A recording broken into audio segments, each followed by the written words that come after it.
Ben Affleck's experience playing Batman in Justice League was so bad that friends feared he would literally die if he stayed in the role. How did things get so bad? Keep watching to find out.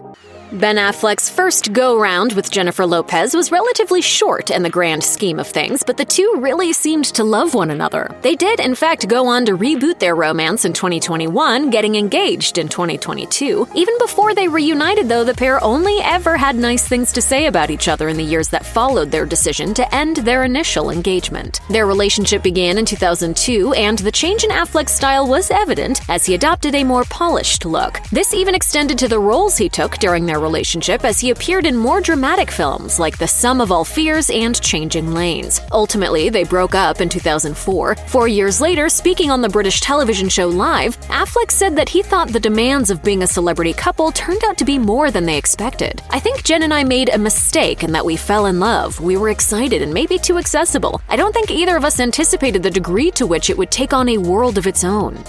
Ben Affleck and Jennifer Garner first met in 2000 while working together on Pearl Harbor, then starred together in 2003's Daredevil, but they didn't begin dating until after Affleck's breakup with Lopez. The courtship didn't take long, as the couple got married in 2005 and had 3 children together: Violet, Serafina, and Samuel. News of their divorce in 2018 surprised many, not least of all Affleck himself. Still, he accepted much of the blame for the split and has been candid about his experience with addiction and how this impacted his marriage. I started to drink more and more and more, and it was really hard for me to accept that that meant I was an alcoholic.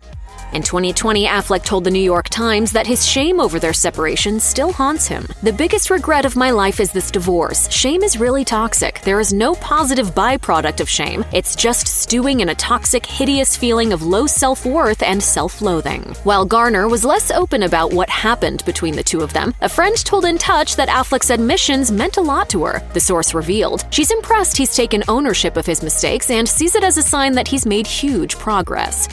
Just as his marriage to Garner was hitting the rocks, Affleck's professional career also took an unexpected detour thanks to Justice League. After his negative experiences with the 2003 film Daredevil, fans were surprised to see Affleck return to the world of superheroes. But Affleck told the New York Times that his loathing of Daredevil is actually the reason he took the role of Batman, beginning with 2016's Batman vs. Superman. "I wanted for once to get one of these movies and do it right, to do a good version. I hate Daredevil so much." But his time as Bruce Wayne didn't pan out the way he hoped. Justice League was released in October 2017 to mixed reviews, and several of the actors from the film have commented on the confusing and sometimes upsetting experiences on set. Gal Gadot's career was reportedly threatened by the director of the film, Joss Whedon, after he took over for the original director Zack Snyder, and co-star Ray Fisher also alleged unprofessional behavior on Whedon's part. In 2022, Affleck told Entertainment Weekly that his experience on Justice League made him reevaluate his career. "I had a really nadir experience around Justice League for a lot of different reasons. Not blaming anybody, there's a lot of things that happened, but really what it was is that I wasn't happy. I didn't like being there. I didn't think it was interesting. And then some really shitty things, awful things happened, but that's when I was like, I'm not going to do that anymore."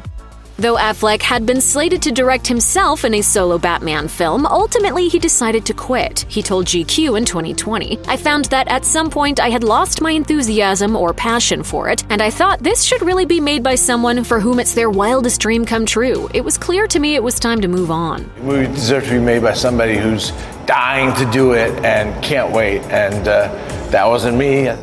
He expanded on his reasons in a New York Times interview, saying that personal and professional issues had him at a breaking point. "I showed somebody the Batman script. They said, I think the script is good. I also think you'll drink yourself to death if you go through what you just went through again." Still, he was very supportive of Robert Pattinson replacing him in the role, tweeting in 2019, "Excited for the Batman and to see Matt Reeves' vision come to life." Luckily, Affleck seems to be in a better place now, both personally and professionally. Besides reuniting with J-Lo, he's even signed on to reprise his role as Batman in the 2023 Flash solo movie. Despite facing numerous obstacles and challenges, Ben Affleck has risen above and continues to enjoy a successful career in Hollywood. We can only hope he keeps doing so for many, many years to come. If you or anyone you know is struggling with addiction issues, help is available. Visit the Substance Abuse and Mental Health Services Administration website or contact SAMHSA's national helpline at 1-800-662-HELP 4357.